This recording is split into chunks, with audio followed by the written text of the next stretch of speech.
నా పేరు అర్జున్. ఈ రాత్రంతా చాలా వింతగా ఉంది. నాకు ప్రతి శబ్దం అది జరక్కముందే వినిపిస్తోంది. సరిగ్గా 10 సెకండ్ల ముందే. ఇందాక వంటగదిలో గ్లాసు పగిలిన శబ్దం వినిపించింది. పరుగున వెళ్ళి చూస్తే గ్లాసు షెల్ఫ్ మీద భద్రంగా ఉంది. కాని సరిగ్గా 10 సెకండ్ల తర్వాత గాలివీచి ఆ గ్లాసు కిందపడి ముక్కలయింది. 10 సెకండ్ల క్రితం విన్న శబ్దమే మళ్లీ వినిపించింది. నా గడియారం 11:45 దగ్గరే ఆగిపోయింది. సెకండ్ల ముళ్ళు కదలడం లేదు. బహుశా టైం నాతో ఆడుకుంటోందేమో అనుకున్నాను. నేను బెడ్రూంలోకి వెళ్లాను. అక్కడ ప్రియ మంచం మీద కూర్చుని ఉంది. తన ముఖం పాలిపోయి శూన్యంలోకి చూస్తూ ఉంది. కళ్ళు వాచిపోయున్నాయి.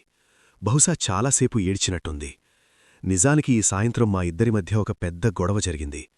ఆ కోపంలోనే నేను ఇంటినుండి బయటకు వెళ్ళిపోయాను. మళ్ళీ ఇప్పుడే వచ్చాను. ప్రియా, ఆ గొడవని మనసులో పెట్టుకొని ఇంకా ఎంతసేపలా ఉంటావు? మాట్లాడు అని తన పక్కన కూర్చున్నాను. కాని తను నన్నస్సలు పట్టించుకోవడం లేదు. తనని కదిలిస్తున్నాను. కాని తన కళ్లల్లో నా ఉనికి అస్సలు కనిపించడం లేదు. ఆ గొడవ వల్ల తను నామీద ఇంత కోపంగా ఉంటుందని నేను ఊహించలేదు. తన మౌనం నన్నింకా బాధపెడుతోంది. అప్పుడే నా చెవుల్లో ఆ 10 సెకండ్ల ఎకో మళ్లీ వినిపించింది. 10 సెకండ్ల ముందే తలుపు తెరుచుకున్న శబ్దం, అడుగుల చప్పుడు వినిపించాయి. సరిగ్గా 10 సెకండ్ల తర్వాత మా నాన్న లోపలికొచ్చారు. ఆయన ముఖం కూడా చాలా దీనంగా ఉంది. ఆయన ప్రియ భుజం మీద చెయ్యి వేసి, ప్రియా, ఇంకా ఎంతకాలమిలా శూన్యంలోకి చూస్తూ కూర్చుంటావు? కనీసం మంచినీళ్లైనా తాగు అన్నారు. నేను నాన్నవైపు తిరిగి, నాన్నా, నువ్వు కూడానా?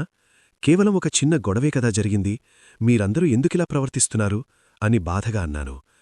ఆయన కళ్ళు కూడా నన్ను చూడడం లేదు. ఆయన నామీద కోపంతోనే ఉన్నారని నాకు అర్థమైంది. నాకొక్కసారిగా ఒళ్ళు జలధరించింది. గాలిలో ఒక రకమైన చలి, హాస్పిటల్ మందుల వాసన. అప్పుడే నా చెవుల్లో ఆ ఆఖరి ఎకో వినిపించింది. అదొక భయంకరమైన శబ్దం. టైర్లు రోడ్డుపై గీసుకుపోతున్న చప్పుడు, కారు అద్దాలు ముక్కలవుతున్న ధ్వని. ఆ శబ్దం వినగానే నా మెదడులో ఆ సాయంత్రం జరిగిన దృశ్యాలు మెరిశాయి.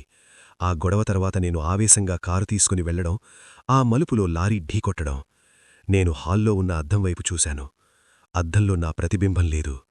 ప్రియ ఏడుస్తోంది. ఆ గొడవ గురించి కాదు, నేను శాశ్వతంగా దూరమైనందుకు. నాన్న కోపం నామీద కాదు, నన్ను కోల్పోయిన బాధవల్ల.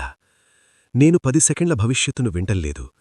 చనిపోయిన తర్వాత నా మెదడులో చిక్కుకుపోయిన ఆ ఆఖరి 10 సెకండ్లనే మళ్లీ మళ్లీ వింటున్నాను.